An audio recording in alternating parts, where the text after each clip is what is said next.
और आज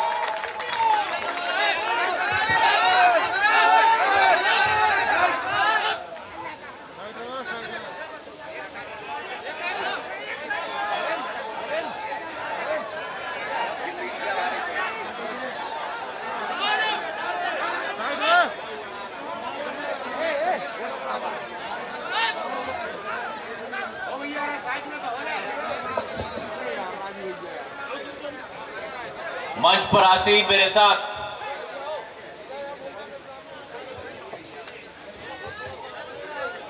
इस क्षेत्र के गौरव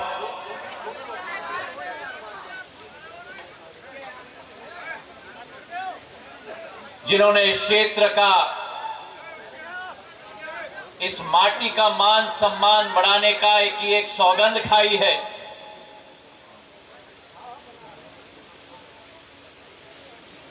मेरे सम्मान्य, मेरे आदरणीय एक कुशल जनसेवक आदरणीय प्रहलाद पटेल जी, मंच पर आसीन मध्य प्रदेश सरकार के हमारे मंत्री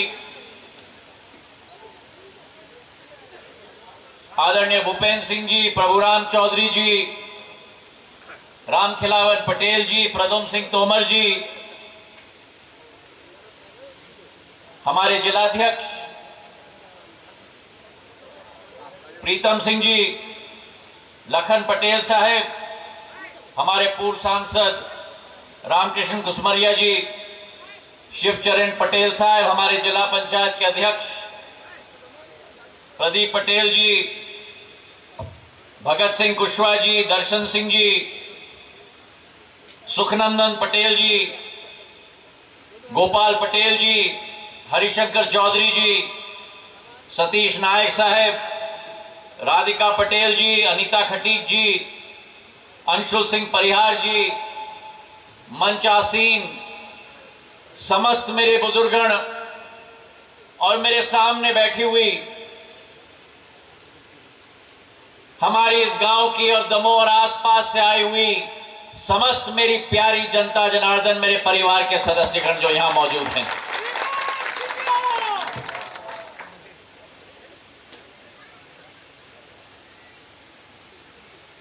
छह 600 साल का इतिहास है हमारा।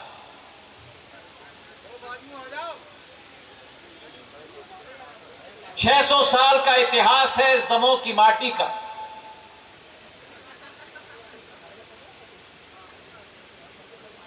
वीर वीरांगाओं ने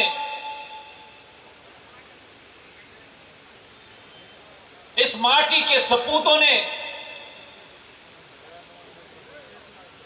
अपने बलिदान से इस माटी का नाम मध्य प्रदेश में नहीं, भारत माता में नहीं, लेकिन पूरे विश्व में अपना नाम उजागर किया है।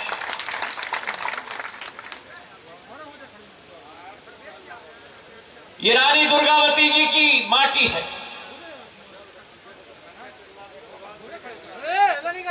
ये ठाकुर किशोर सिंह जी की माटी है, ये गंगाधर राव की माटी है, ये गोविंद राव की माटी है, जिन वीरों ने सत्य का मार्ग प्रशस्त किया और बलिदान का उदाहरण देके इस देश का गौरव को बढ़ाया है। मेरे भाई और बहनों, चाहे मुगलों का राज का समय हुआ,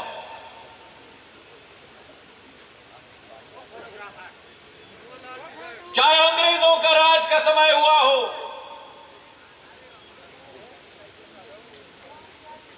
जब जब शांत हो जाओ, शांत हो जाओ, जब जब तुष्टीकरण का समय हुआ है, इन क्रांतिकारियों की भूमि ने आत्मसम्मान की लड़ाई लड़ी है। एक ऐसी आत्मसम्मान की लड़ाई लड़ी है कि सर भले कट जाएं, लेकिन सर कभी झुकते नहीं। मेरे भाई और बहनों, यह आत्मसम्मान की रक्षा, ये इस दमोह की माटी, इस बुंदेलखंड की माटी की असली पहचान।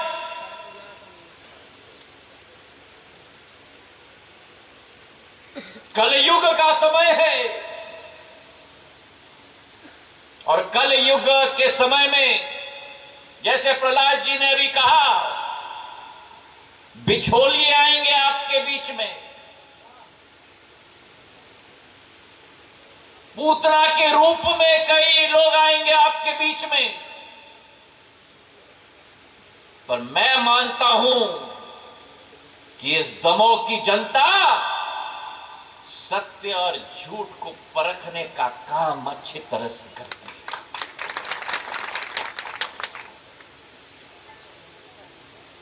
छह 600 साल का हमारा इतिहास,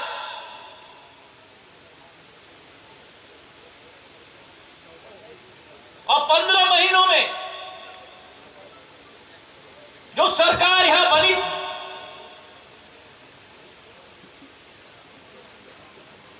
उस समय मंचासीन सभी लोग इस तरफ थे और राहुल और हम उस तरफ थे।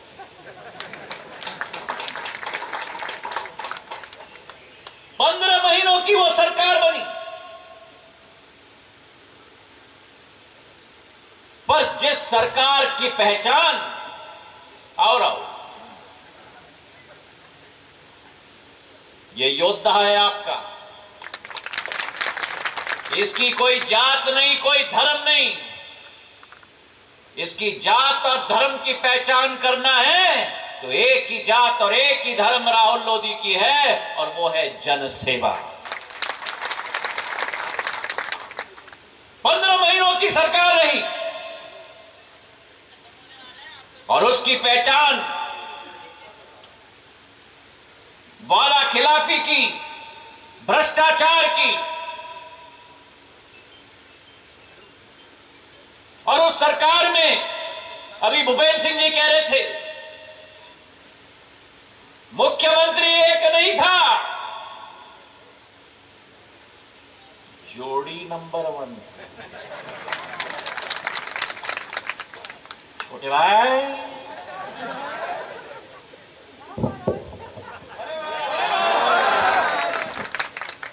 जोड़ी नंबर 1, सलामत रहे।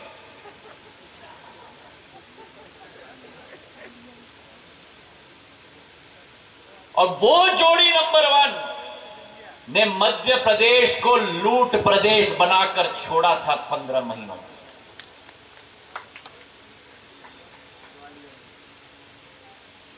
चुनाव के समय में आए थे,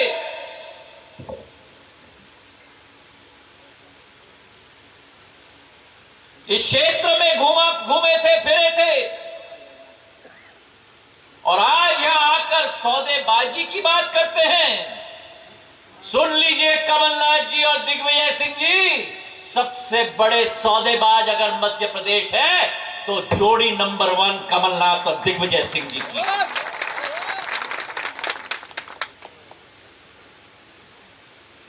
मैं इनको बड़े दूर से देखता था, जो मंच पर हमारे साथ बैठे हुए हैं, हमारे आदरणीय प्रहलाद पटेल जी को।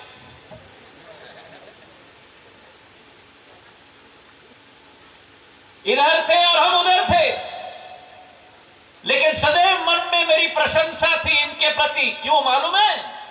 इसलिए नहीं क्योंकि ये बड़े नेता हैं,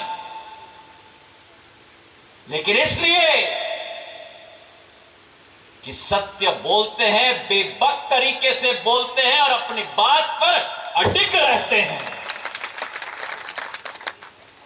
भारत में नेताओं की कमी नहीं है, भारत में सच बोलने वालों की कमी है।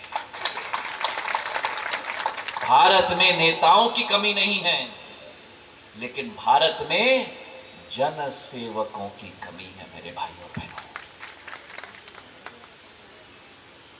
और आज वही मुद्दा दमोह में है। 2018 में यही जोड़ी नंबर 1 आई थी आपके सामने, कहा था कांग्रेस का कहना साफ, हर किसान का 2 लाख कर्जा माफ।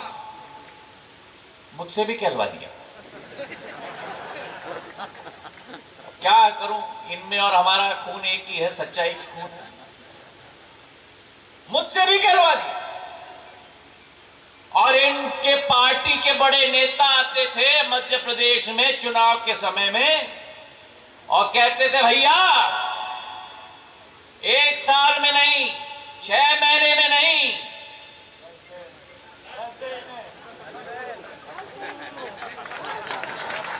याद है, 10 दिन के अंदर, और 10 दिन के अंदर अगर कर्जा माफ नहीं हुआ तो मुख्यमंत्री को हम बदल के रखेंगे। जो मुख्यमंत्री जनता के साथ वादा ना निभा पाए, मैं मानता हूं कि उस मुख्यमंत्री को कुर्सी पर बैठने का कोई हक नहीं होता। वो सिंधिया परिवार का खून है। मेरी दादी राजमाता विजयराजे सिंधिया जी ने जब डीपी मिश्रा की सरकार बनाई थी मध्य प्रदेश में और जनता के साथ वादा खिलाफी किया था, उस डीपी मिश्रा की सरकार को उखाड़ के फेंकने का काम मेरी दादी ने किया था।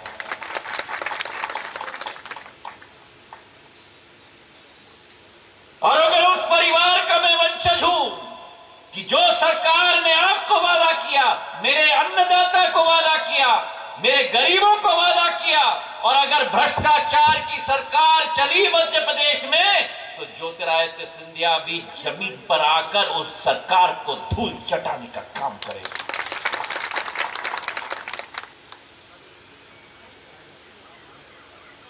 किसानों का ऋण माफ होगा कहा था, और इसलिए 2020 में उस सरकार को धूल चटाने का काम केवल मैंने नहीं, लेकिन उन 25 उपचुनाव में प्रदेश की जनता ने वो प्रमाण पत्र जोड़ी नंबर 1 को दे दी कि अब आपकी विदाई तय है मध्य प्रदेश से।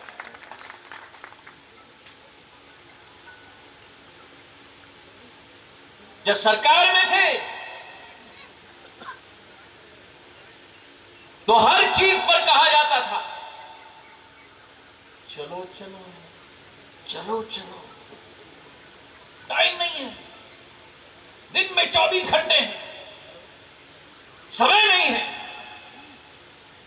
तो जो मुख्यमंत्री जनता को कहेगा चलो चलो, उस मुख्यमंत्री को चलो चलो करने का काम ज्योतिरादित्य सिंधिया ने करके दिखाया।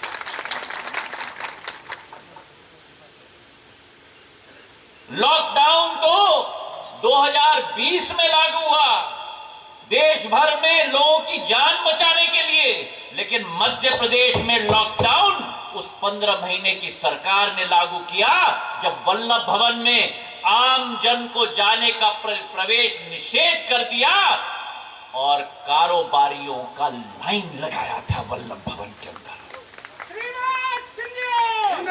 सौदेबाजों की सरकार। मैं तो मानता था कि सियासत था रास्ता सेवा जन की करने का, पर कमलनाथ जी आपने तो बना दिया रास्ता मन की करने का। भ्रष्टाचार का अड्डा बनाया वल्लभ भवन को। और आज मुझे गर्व है जिस नरेंद्र मोदी जी की सरकार, जिस शिवराज सिंह जी की सरकार, केंद्र और राज्य मिलकर जो मध्य प्रदेश में विकास और प्रगति का एक नया इतिहास रच रही है, उस इतिहास में आप और हम साथ में मिलके उसका मार्ग प्रशस्त करें। ये आपका और हमारा दायित्व बनता है मेरे भाई और बहनों। 1 साल के अंदर क्या अंतर मध्य प्रदेश में आया है? फसल का भुगतान, नौजवानों को काम, गरीबों का उत्थान, और बुजुर्गों को सम्मान, ये भारतीय जनता पार्टी की नींव है, विचारधारा है और संकल्प है मेरे भाई। और जिन योजनाओं को कमलनाथ जी ने ठंडे बस्ते में बंद करके रख दिया था, शिवराज सिंह जी ने सरकार बनते ही, चाहे हमारे क्षेत्र की जनता के लिए संबल योजना हो, 25,000 कामगारों को 270 करोड़ रुपए की राशि का भुगतान किया गया, किसानों के लिए जो 0% पर ऋण देने का काम जो कमलनाथ जी के कार्यकाल पे 14% ला गया था, शिवराज सिंह जी ने दोबारा 0% पर ब्याज देने का, कर्ज देने का कार्य शुरुआत की। हमारे नौजवानों को शिक्षा का नई सोच विचारधारा, जिनकी आय 8 लाख से कम हो, सरकार उनका पैसा देती है शिक्षा प्राप्ति के लिए। बुजुर्गों के लिए तीर्थ दर्शन योजना, 47 लाख लोगों को पेंशन की योजना। और जब हम किसानों की बात करें, एक एक दाना खरीदा जाएगा कहा था, गेहूं के लिए 1,39,000 मैट्रिक टन का इतिहास भारत में मध्य प्रदेश ने रचा है। इतना गेहूं खरीदा गया है सरकार के द्वारा। और यही धान का फसल 37 लाख मैट्रिक टन। और किसानों के लिए फसल बीमा योजना जो कमलनाथ जी ने, वो अमिताभ बच्चन जी की शो है ना, कौन बनेगा करोड़पति,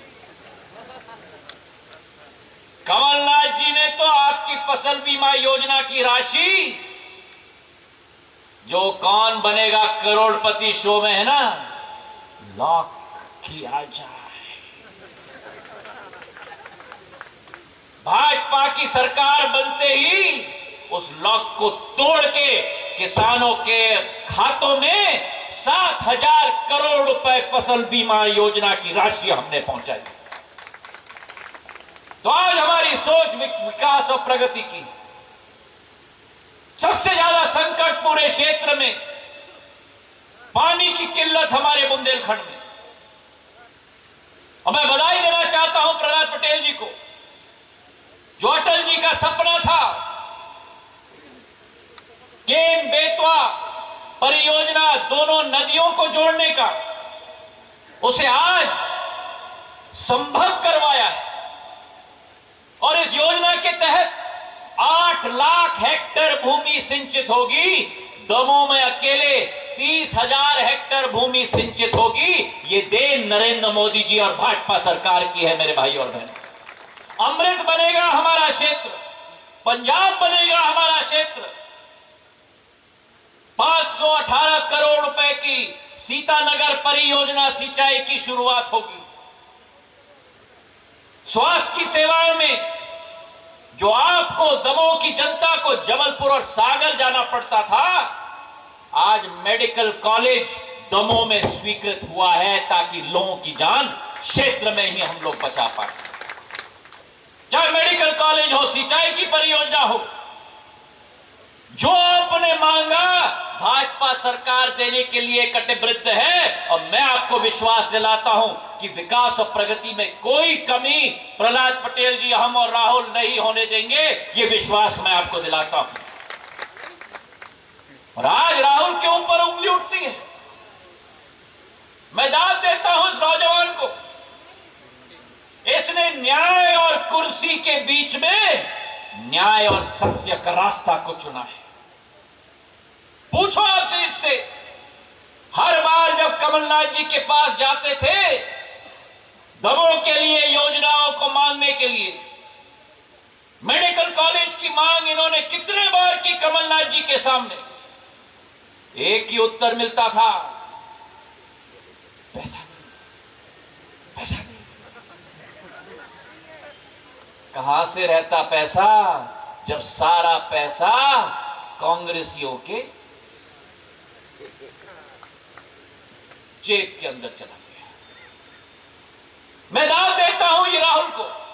मीडिया के साथ इंटरव्यू में इसने कहा कि मेरे जीवन की एक ही अभिलाषा है कि अगर इस क्षेत्र में मेडिकल कॉलेज में स्थापित कर पाऊं, मैं अपने जीवन को सफल मानूंगा। मैं दाद देता हूं इसको कि इसके रहते हुए मेडिकल कॉलेज दमोह में आज स्थापित होने जा रहा है। तो आज आपके समक्ष मैं निवेदन करना चाहता हूं, चाहे सड़कों की बात हो,